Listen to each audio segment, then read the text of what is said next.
안녕하십니까. 이어서 경남 뉴스입니다. 이른바 황금알을 낳는 산업, 카지노가 포함된 복합 리조트 1차 선정이 임박했습니다. 전국에서 9개 시도가 경합 중인데요. 이런 가운데 경상남도는 진해 글로벌 테마파크 3조 5천억 원의 사업 규모를 공개하고 내년 말 착공을 발표했습니다. 천현수 기자가 보도합니다. 경상남도가 공개한 복합 리조트 단지는 부산 진해 경제자유구역 2.85 제곱킬로미터의 방대한 규모입니다. 미국 복사의 영화 테마파크와 카지노, 6성급 호텔, 컨벤션, 쇼핑몰, 골프장, 수상 레포츠 시설이 들었습니다. 투자 규모는 3조 5천억 원, 국내외 3개 컨소시엄이 정부에 투자 제안서를 제출했습니다.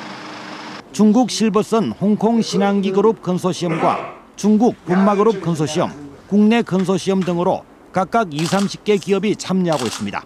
대한민국을 대표하는 복합 레저 단지를 조성한다는 점에서 높은 평가를 받을 것으로 오는 26일에는 홍콩에서 진해 글로벌 테마파크 컨소시엄 신개 기업이 모이고 홍준표 지사도 참가합니다. 이 자리에서는 경남투자와 외국 기업 간 투자 협약이 체결됩니다. 우리 진해 지역을 두고 세 개의 투자군이 경쟁을 하게 됩니다. 자기들끼리 연합을 할 수도 있고. 복합 리조트 단지는 연간 10만 명의 고용 유발 효과와 4조 원의 부가가치가 있어 전국 9개 시도가 경합 중입니다. 경상남도는 올해 말 국내외 기업이 참가하는 컨소시엄으로 특수목적 법인을 출범시키고 내년 하반기에는 독자적으로라도 진해 글로벌 테마파크를 착공할 계획입니다. KBS 뉴스 전현수입니다. 경남교육청이 최근 발표한 신규 공무원 합격자 가운데 40대 이상이 역대 가장 많았습니다. 갈수록 버티기 힘든 직장의 현실도 있지만 새로운 도전에 나선 40대 등 다양한 동기가 있었는데요. 김대진 기자가 취재했습니다. 더운 한낮에도 전기설비 공사를 하며 땀을 흘리고 있는 올해 54살의 김태철 씨.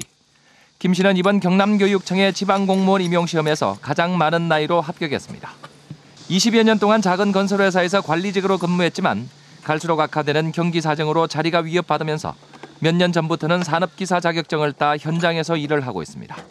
구급 공무원이 되면 지금보다 급여가 더 줄어들지만 가족과 자신을 위해 새로운 도전에 나섰습니다. 애들하고 그다음에 제 아내한테 남편으로서 아빠로서 최선을 다하는 모습도 보여주고 싶고 어려울 때 제 자신에 대한 자신감도 좀 회복하고 싶고. 경남교육청의 구급 행정과 시설관리, 운전사수 등 7개 직렬 합격자 228명 가운데 40대 이상이 37명으로 16.2%를 차지해 지난해 5.9%보다 10%포인트 이상 많아졌습니다. 교육행정직의 최고령 합격자는 47세. 공기업에 다니고 있지만 갈수록 커지는 구조조정 위협 등으로 공무원 시험에 도전했습니다. 경남교육청은 불경기와 취업난을 40대 합격 증가의 원인으로 분석했습니다. 이들은 내년 1월부터 새내기 구급 공무원으로 새 인생의 첫 발을 내딛게 됩니다. KBS 뉴스 김대진입니다. 해양수산부 국립수산과학원은 어제 오후 8시를 기해 거제와 부산 해역의 적조주의보를 적조경보로 대체했습니다. 국립수산과학원은 거제 동측에서 부산 기장 해역의 적조생물이 300에서 3,000개 채로 높은 밀도를 유지하고 있어 적조경보를 발령했다고 밝혔습니다.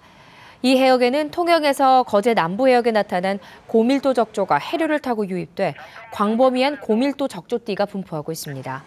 국립수산과학원은 이에 따라 육상 양식장에 투입한 해수의 적조 생물을 수시로 확인해야 하며 고압 여과기와 지하 해수 등을 활용한 적조 제거와 사료 급여 중지 등 적극적인 조치를 할 것을 당부했습니다. 정부가 적조 피해 어류에 대한 보상 기준을 더 자세히 만들기로 했습니다. 유기준 해양수산부 장관은 어제 국회 예산결산특별위원회에서 현재 적조 피해 복구비 지원 기준이 성어와 치어로만 돼 있다며 중간 단계의 어류 보상 기준 신설을 고려하겠다고 말했습니다.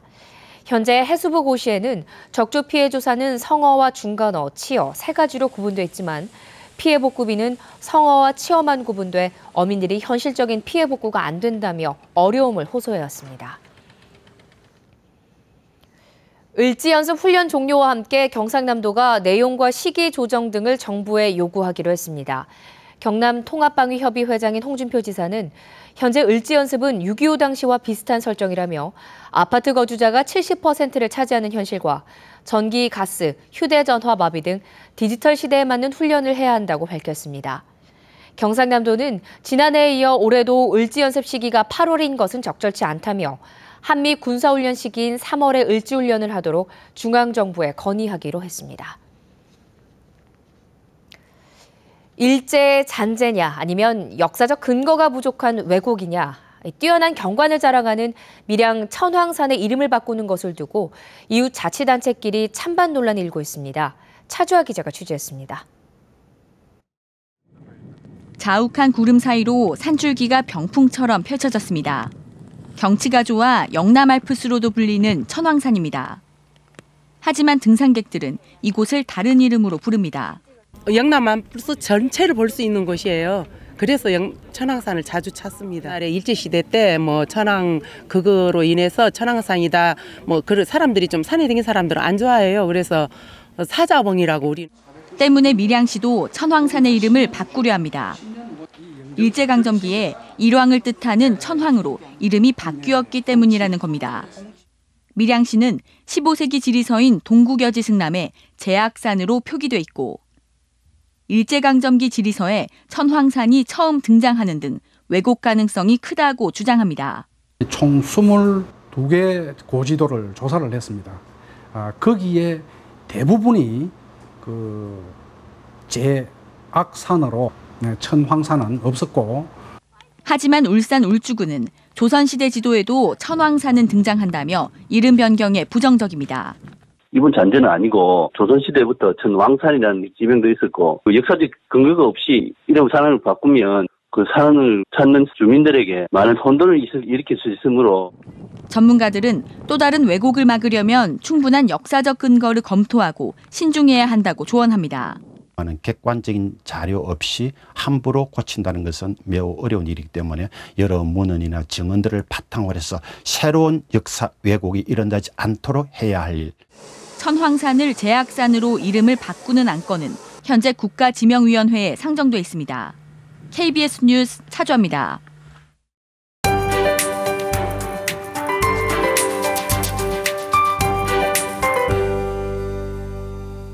밤새 요란스러운 비가 내리면서 잠자리가 불편하진 않으셨나요? 지금도 경남 대부분 지역에 빗줄기가 이어지고 있습니다. 특히 남해안을 중심으로 많은 비가 내리면서 현재 통영과 거제, 남해와 사천, 산청과 하동에 호우주의보가 내려졌습니다. 또 이번 비는 오늘 새벽부터 낮 사이에 집중될 것으로 보이는데요.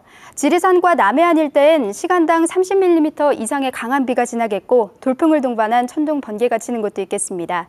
안전사고에 각별히 주의하시기 바랍니다. 오늘은 남해안을 지나는 저기압의 영향을 받다가 점차 벗어나겠습니다. 이틀째 비가 내리면서 더위도 한결 누그러진 모습인데요. 다음 현재 기온 살펴보면 창원이 20.8도로 어제 같은 시각보다 1, 2도가량 낮게 시작합니다. 한낮에는 밀양과 창원이 25도로 예년 이맘때보다 3, 4도가량 낮겠습니다. 서부 지역은 남해안을 중심으로 호우주의보가 내려진 가운데 오늘은 대체로 26도 안팎으로 예상됩니다. 또 해안 지역에는 돌풍을 동반한 천둥 번개가 치는 곳도 있겠습니다. 바다의 물결은 0.5에서 최고 2.5m로 먼바다에서 약간 높게 일겠습니다. 오늘 비가 그치고 나면 태풍에도 대비를 하셔야겠습니다. 현재 2개의 태풍이 발생한 가운데 우리나라에 영향을 주는 건 15호 태풍 고니입니다. 고니는 다음 주 월요일쯤 우리나라와 일본 사이를 지나겠고 경남 지역에도 간접적인 영향을 주겠습니다. 따라서 다음 주 월요일과 화요일엔 태풍의 영향으로 비가 지나는 곳이 많겠습니다. 기상정보였습니다. 거창군이 어제 송정 도시개발지구에서 태양광 등 신재생 에너지를 이용한 패시브하우스 단지 기공식을 열었습니다. 산청군이 오는 10월 8일부터 18일까지 산청 동의보감촌에서 2015 대한민국 산림문화박람회 개최합니다. 밀양시는 경상남도로부터 교부받을 재정 인센티브 1억 원을 서민 복지 사업에 전액 투입하기로 했습니다. 진주 혁신도시로 이전한 한국토지주택공사 LH가 어제 진주시 가좌동에서 안전한 우리 마을 지도 그리기 행사를 열었습니다. 함양군이 최근 재단 운영 비리 혐의로 이사장이 구속된 지역의 한 복지재단에 대해 대표이사 해임을 명령했습니다. 함양군은 또 다음 달부터 보조금 횡령에 대한 특별감사팀을 꾸려 복지재단 운영 전반에 대한 감사도 진행할 계획입니다. 해당 복지재단 이사장 김모 씨는 지난 2011년부터 재단 운영과 관련해 1억 8천만 원 상당의 횡령 사실이 적발돼 최근 구속됐습니다.